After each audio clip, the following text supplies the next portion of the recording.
this person says common law trusts. No, we do not touch common law trusts. Anybody out there trying to evade taxes or set up structures to evade taxes, don't recommend that. There's lots of ways to compliantly not pay taxes. And I want the IRS to go away just like everybody else does.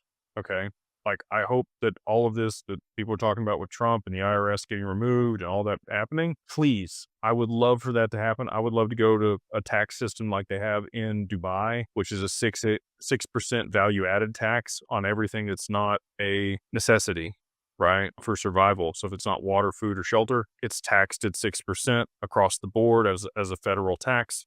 Everything's on blockchain. If that ends up being the case, they would be collecting a ton of money on all of that. And I think that would be a very fair way of doing it. Middle East has a little bit different situation than us with the oil and the government's ability to monetize that.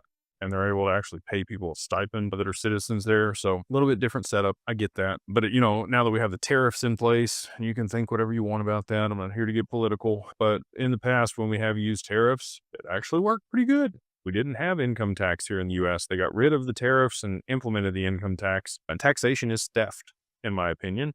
And that is why we do all that we can do to mitigate taxes for people. But we have to do it legally. They will throw you in prison for tax evasion. Okay. And if you're a small fish, it doesn't matter a whole lot. You might get audited and they have some fines and da da da. But when it's $20 million or $30 million or $50 million that you're evading in taxes, you're going to jail. And if you think your common law trust is going to be, holding that up, it's not going to. It's not going to hold up the court. So we use asset protection trust and dynasties trust and spendthrift trust, charitable remainder trust.